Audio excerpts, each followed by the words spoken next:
Good morning 7th class. Myself Pooja, yours Hindi teacher. Students, आज हम आपकी पाठ्य पुस्तक के पाठ 10 तीर्थ यात्रा की कहानी को कंटिन्यू करेंगे।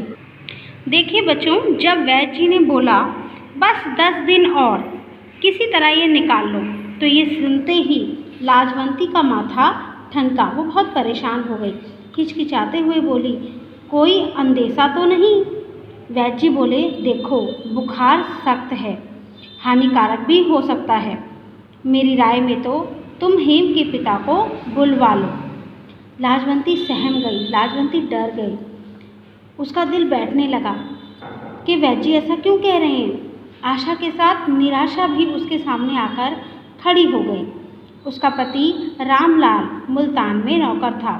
मुल्तान एक जगह थी जहाँ पर उसका पति रामलाल काम करता था। उसने तार भेजा। लाजवंती ने अपने पति रामलाल को तार भेजा और तार मिलते ही वह तीसरे दिन अपने घर पहुंच गया। इलाज दुगनी सावधानी से होने लगा। मतलब कि हेम का जो इलाज चल रहा था वो दुगनी सावधानी से होने लगा। यहाँ तक कि 10 दिन और बीत गए। अब 21वां दिन सिर पर था। हेम का देह अभी तक आग की तरह तप रहा था। उसका बुखार नहीं उतरा था। लाजवंती और रामलाल दोनों घबरा गए। दोनों बहुत ही डर गए। सोचने लगे कि 21 दिन बीत गए हैं, उसके बाद भी हेम का बुखार नहीं उतर रहा है। ठीक है, क्या बुखार एकाएक उतरेगा? वो लोग सोचने लगे कि क्या बुखार अचानक से उतर जाएगा। वैद्य जी ने नाड़ी देखी तो घबराकर बोले, आज की रात बड़ी भयानक है, सावधान रहना। मतलब कि बहुत सावधान रहना। बुखार एकाएक उतरेगा, मतलब कि बुखार जो है वो उतरने लगेगा। लाजवंती और रामलाल दोनों के प्राण सूख गए। ये सुनते ही, जब वैद्य जी ने बोला कि आज की रात बहुत भयानक है, तो ये सुनते ही लाजवंती और रामलाल दोनों के प्राण सूख गए। वैद्य जी के शब्द किसी आने वाले भय की पूर्व सूचना दे रहे थे। जो वैद्य जी ने ये शब्द बोले, आज की रात बड़ी भयानक है, तो ये जो शब्द हैं वो क्या कर रहे थे? आने वाले भय की सूचना दे रहे थे। रामलाल बेटे के सिरहाने बैठ गए।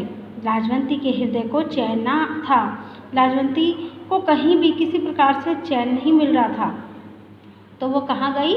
मंदिर पहुंची और देवी के सामने गिरकर देर तक रोती रही। देखिए बच्चों, जब हमें हर तरफ से निराशा मिलती है तो हमारे पास सिर्फ भगवान का एक रास्ता ही रह जाता है।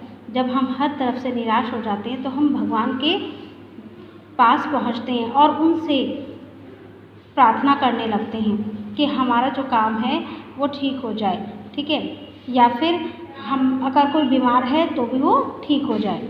हम भगवान के मंदिर कब जाते हैं? हम भगवान के मंदिर तब जाते हैं जब हमें हर तरफ से निराशा मिल जाती है। ठीक है, हम बहुत कोशिश कर लेते हैं और जब हमारा काम नहीं हो रहा होता, हम हर तरफ से हार जाते हैं, तब हम भगवान के मंदिर जाते हैं।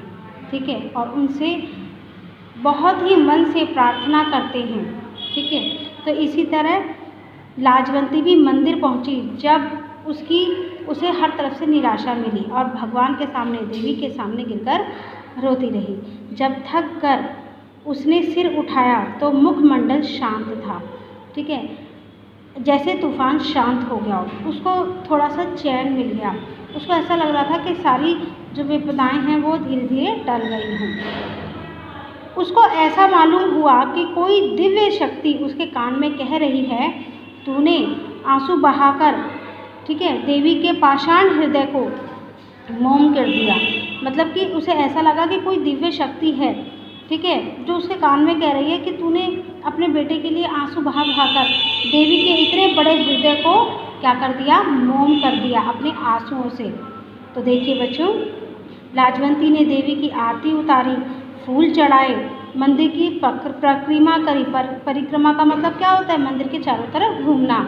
और प्रेम के बोझ से कांपते हुए स्वर में मानता मांगी, देवी माँ, मेरा हेम बच जाए तो मैं तीर्थ यात्रा करूँगी। मानता मानने का मतलब होता है कि जब भी हमें जैसे हमारा कोई काम नहीं हो रहा होता, जैसे लाजवंती का बेटा बीमार था तो उन्होंने मानता मांगी कि हे भगवान, हे देवी माँ, अगर मेरा बेटा ठीक हो जाएगा ना तो मैं क्या करूँगी, तीर्थ यात्रा करूँगी, ठीक है, आपके दर्शन को आऊँगी। तो ये होती है मानता। मानता मानने के बाद लाजवंती को ऐसा लगा जैसे उसका संकट टल गया हो, ठीक है। घर पहुंची तो पति ने कहा, लो बधाई हो, तुम्हारा परिश्रम सफल हुआ, तुमने जितनी मेहनत की थी हेम के लिए वो सब सफल हो गई, बुखार धीरे धीरे उतर रहा है।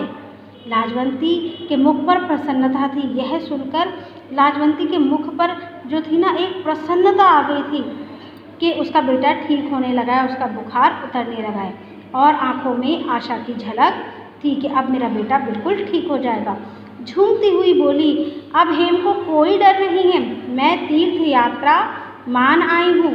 मतलब कि वो बोली कि अब हेम को कुछ भी नहीं होगा, वो बिल्कुल ठीक हो जाएगा, क्योंकि मैं मंदिर जाके तीर्थ यात्रा मान आई हूँ। मतलब कि मैं मंदिर जाके ये कामना करके आई हूँ मेरा बेटा ठीक हो जाएगा तो मैं आपके दर्शन को आऊँगी, तीर्थ यात्रा करूँगी। रामलाल ने तीर्थ यात्रा के खर्च का अनुमान किया तो हृदय बैठ गया। देखिए बच्चों, रामलाल ने सोचा कि तीर्थ यात्रा में तो इतने रुपए लगेंगे, ये कैसे इनका इंतज़ाम होगा, ठीक है। तो जैसे ही उसने सोचा तो उसका दिल बैठ गया कि लाजवंती तीर्थ यात्रा के लिए मानता तो मान आई है, मगर इसका खर्चा कैसे उठेगा। तो ठीक है, परंतु पुत्र स्नेह ने, पुत्र के प्यार ने इस चिंता को देर तक नहीं ठहरने दिया। उसके बेटे के प्यार ने इस चिंता को देर तक नहीं ठहरने दिया।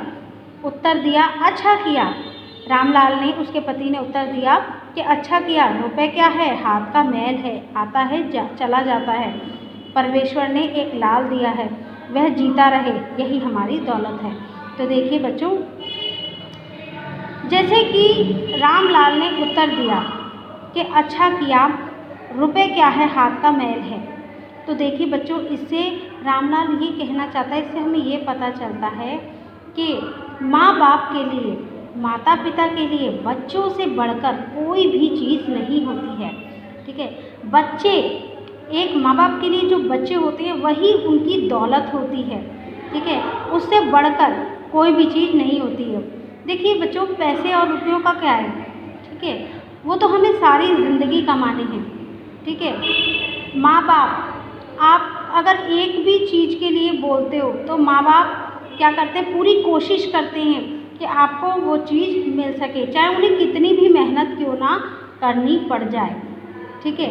ये हम असल ज़िंदगी में भी देखते हैं कि हमारे माँ बाप हमारे लिए कितनी मेहनत करते हैं, ठीक है। तो इसी तरह रामलाल ने सोचा कि कोई बात नहीं, रुपए का क्या है, आता है जाता है, मेरा बेटा ठीक होना चाहिए, ठीक है, यही मेरी दौलत है। प्रभात हुआ, सुबह हुआ तो हेम का बुखार बिल्कुल उतर गया था।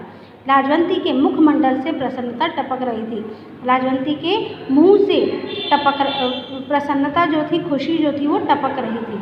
वैद्य जी ने आकर देखा तो प्रसन्नता से बोले, खुश होकर बोले, अब कोई चिंता नहीं है, तुम्हारा बच्चा बच गया है। लाजवंती ने हेम को की कमज़ोर देह पर हाथ फेरते हुए कहा, क्या से क्या हो गया।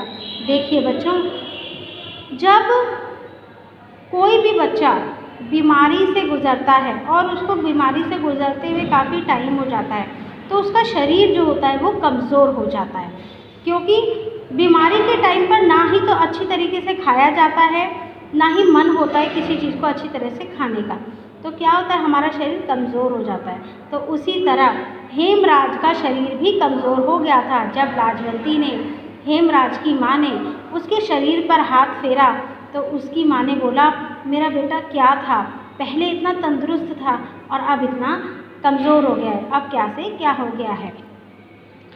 वैद्य जी ने लाजवंती की ओर देखा और रामलाल से बोले, यह सब इसके ही परिश्रम का फल है, इतनी इसके ही मेहनत का फल है। किसके मेहनत का फल है? लाजवंती के मेहनत का फल है। लाजवंती ने उत्तर दिया कि ये देवी माँ की कृपा है और आपकी दवा का प्रभाव है। मैंने क्या किया? तो देखिए बच्चों, आज की कहानी हम सिर्फ यहीं तक पढ़ेंगे। नेक्स्ट जो कहानी है हम उसको नेक्स्ट क्लास में कंटिन्यू करेंगे। तो आज का आपका होमवर्क है कि आपको ये कहानी दोबारा से रीड करनी है। Thank you.